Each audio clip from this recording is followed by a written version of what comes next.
What's up, scholars? Today we're going to be talking about something called projectile motion, and to get started I want to give you an example of what we're going to be looking at. So here I have a simulation on a website called PhET. This is linked on Google Classroom if you want to check it out. So what I've got here is a cannon, and we're going to be launching whatever we want actually. You can launch cannonballs, and later you can launch like a pumpkin if you want. You can go pumpkin chunkin' if you want. Anyway. Two things here. What's really going to matter are the initial speed or initial velocity. Initial speed here is 15 meters per second, and it becomes velocity when we say that it's going to be launched at 45 degrees. Now, of course, we can move this to whatever angle we want, but we're going to start at 45 degrees, and there you can see my nice big velocity vector.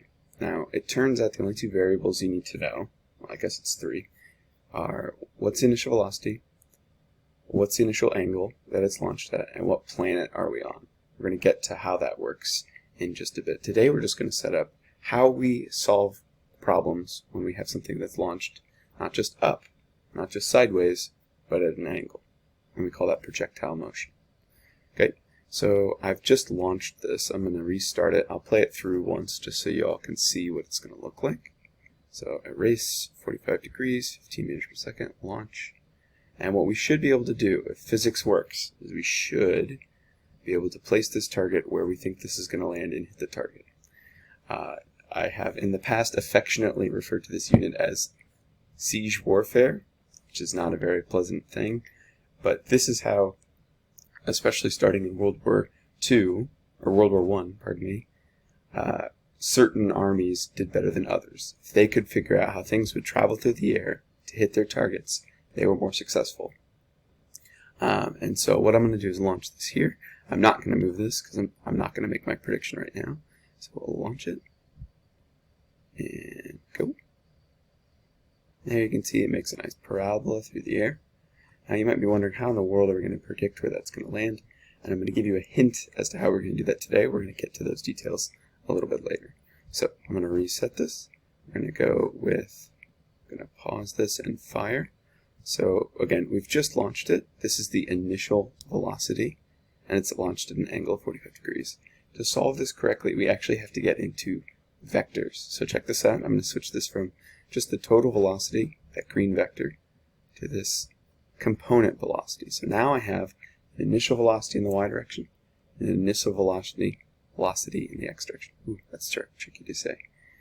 So when I launch it through the air, what will happen is you'll see, ooh, let's do that slower. Alright. So we're launched, we have an initial y, initial x. What we're going to find as we talk here is that because I have air resistance turned off, somehow this person is breathing in the vacuum. When I turn that off, I want you to focus really closely on this x vector. Watch what happens. I'm going to go slowly this time. Slowly. Look at the length of that x vector. Never ever changes. Okay, let's do that again. The x vector never ever changes. That's because the only acceleration happening here, I'm going to turn that on now, the only acceleration happening here is in the y direction. Gravity is acting downward the entire time. To pull this cannonball out of the straight line it would go in normally and pull it into a parabola. So let's do that one more time. This time I want you to focus on the y velocity. Check it out. So it starts out big. It's going to get smaller, smaller, smaller, hit 0, and then become negative. Watch this. Smaller, smaller, smaller y velocity, smaller, 0 at the top. Bigger, bigger, bigger as it hits the ground. Now, what's interesting, if we go back and look, the magnitude, the length of this green vertical y vector is going to be the same here as it is over here. That's because it's being accelerated downward the entire time. The y velocity is the same, the magnitude of the y velocity is the same when it's launched and when it lands. So part of your homework is going to be to have a play around in this simulation. I want to show you one more thing, and then we're going to go over and write a little bit of this information down. So let's reset. Pause. Okay, so what I'm going to do now is I'm going to add on the acceleration vector. I want you to see what's going to happen here when it's launched. most people would expect there to be a bunch of things going on, but there's really only one acceleration vector, and that's down from gravity. Check it out. Okay, so right when it's launched, it's a little bit off the page, but you can see there's a yellow acceleration vector. So what we're going to see is that vector, its gravity, it's never going to change. It's always going to be down, negative 9.8 meters per second squared.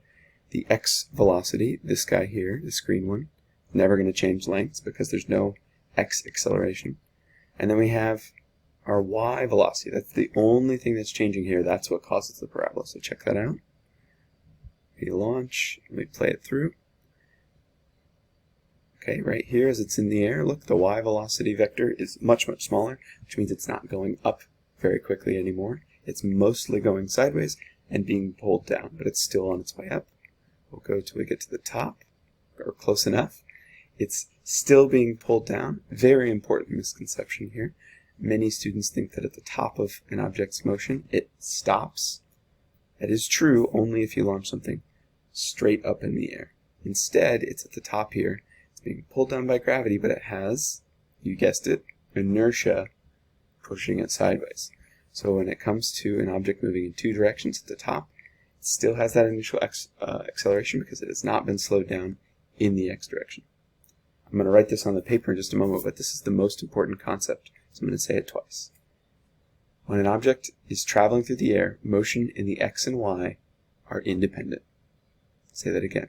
When an object is traveling through the air, motion in x and y are completely independent. So let's switch over to our notes. I will leave our friend the cannonball up there. Let's write. So if you don't already have it out, get your notebook. I've got my handy dandy multicolored pen, so we can switch back and forth between colors. So let's get started. So here we have, again, we're talking in Unit 2. This is free fall and projectile motion. Projectile is anything launched through the air. Okay, so I'll write that important fact one more time. I'm going to do it in red because it's such an important fact. So motion in the x and y are independent. I even put an exclamation mark. I'm going to put a star by it. That's really important. If you can understand that basic concept, this unit is going to be much, much easier. Okay, so the other thing that's important is when we launched our cannonball, okay, there isn't a time in the x direction and a time in the y direction. This cannonball is launched at one time and it lands at another time. And even though we have x information we're going to look at in a moment and y information we're going to look at in a moment, the second most important concept is that time is the variable that links x and y together. I'm going to show you that, but I'm also going to start by writing it down. We're going to do that in blue because it's the second most important fact going on here. I think of red as urgent in my email inbox. Red means urgent. Blue is my, oh, I need to get to that eventually. So time, t, links the x and y together. So vertical and horizontal motion is linked together by the time t. And the reason that ends up happening is because time is a scalar quantity. Scalar quantity. Okay? So what we're going to do is we're going to write down the, oops, you didn't see any of that. You just saw our cannonball. That's okay. So again, time t links the x and y together because time is a scalar. So what we're going to do is we're going to separate our equations in x, which should all look familiar. We're going to write those down in just a moment. We're going to write down our equations in y. Now you might be thinking, oh no, we're going to have 6 equations we have to deal with, 3 in the x and 3 in the y. And you're partly right, but we're actually going to simplify our lives here just a little bit. So let's start by writing down the equations in the x direction. They should look very familiar. So we've got the final velocity in the x, that equals the initial velocity in the x direction, plus the acceleration in the x direction, times t. we've got the change in the x position equals the initial x velocity times time plus 1/2 a in the x direction times t squared, or acceleration in the x direction, times time squared.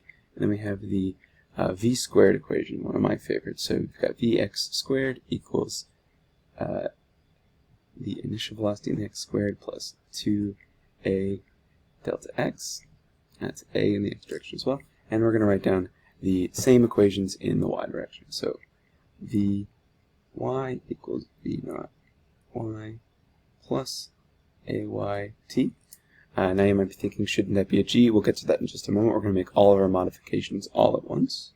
So the change in the y position is the initial y velocity times t plus 1/2 a in the y direction t squared. And we have v in the y squared equals v naught y plus 2 a in the y times delta y.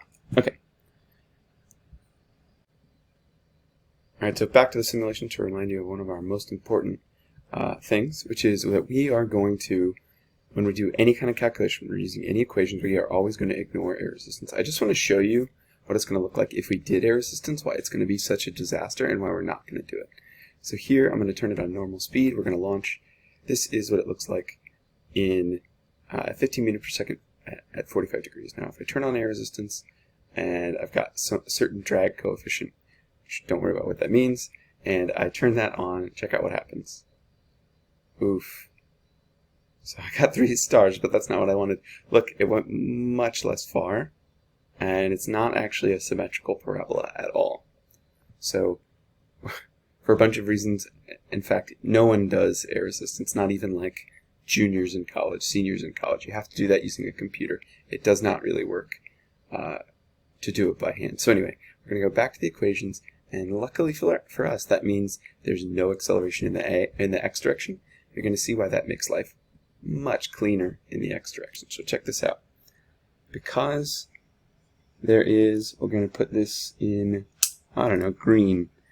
So we're going to say a in the x direction is equal to 0, and that's because we are going to ignore air resistance. And you might already see how that's going to make all of these equations much, much nicer. Okay? So when we apply that, check this out. So if we plug in a 0 here for a in the x direction, 0 times anything is going to be 0. So in fact, this entire term goes away. So we can rewrite that first equation like this. I'll do that back in black. So v in the x equals v naught x. So this seems kind of silly, but what this is saying is that the final velocity in the x is equal to the initial velocity in the x. Final x velocity is same as initial. So this is kind of a silly thing to write down. We're not going to use that equation again during this unit. Let's skip to the next one. Okay, let's skip to the next one. So if we plug in 0 for a in the x direction, that goes away. Oops, should have been green, whatever. So this one may be useful. We still have some stuff left over. So the x displacement is equal to the initial velocity times time. Let's write that down. I think we might need that one. So the x displacement is equal to v naught x times t. Okay, that's useful. We're going to need that. It's extra useful because remember we said that time t is going to link together our equations. So apparently this is going to be one of our useful ones. Let's check out this last one. It doesn't have t in it at all, so that's your hint it's not going to be useful. A in the x is 0 again. This whole giant term goes away. So we're left with actually basically the same statement as before. We're left with v in the x squared equals v naught x squared. So this really means the same thing as that. Okay, if you take the square root and ignore the negative sign. So yeah, this is the only equation that we're going to need. Okay, so we're going to leave that in a box. Can't really simplify these too much, but let's modify these again to what we've seen already, and I'll pull that down so that it's kind of symmetrical here. So this one, the only thing we're going to change is that we know that a in the y direction, it's not 0 like in the x, but it's actually always negative g, which we know is negative 9.8 meters per second squared. Now, we're not just going to go plugging that number, and of course we're going to wait until we do a calculation to plug numbers in. But for now, what we're going to do is we're going to just rewrite these with negative g in for ay, and that will be all for this one. So we've got v in the y equals v naught y minus gt. So instead of ay, we wrote negative gt. This should look familiar. The y displacement is equal to v naught y t minus 1/2 gt squared. Again, of course, I pulled the negative out front, and then I'll pull that up so I'm not blocking it. And finally, we have vy squared equals v naught y squared minus 2g delta y. So these four equations will solve for you any problem where we have something being launched through the air. Alright folks, so your task is to come up with, on your own, 3 axioms. It's a very old-fashioned word for 3 statements that you think are always going to be true of projectile motion. Okay, so you have lots of options. There's an intro where you have a person being launched out of an icon, a person being launched out of a cannonball. You can actually play with, different objects to launch. We'll do a human, for example. Very exciting. If you've ever seen those like really old school things where people got launched into nets, you can actually, this is kind of cool, modify this. You can move it up and down. So I want you to play around there. And then there's also like a lab that you can, or there's things with drag you can do. So you can launch different objects. So it turns out the drag coefficient depends on the shape of your object. This is how they design airplanes. You can play around with that. Or you can play around in a very exciting vectors category. So again, your job is to play around in this projectile motion, and you can give it a go. And I want you to come up with your 3 axioms of projectile motion, things that you think are always true.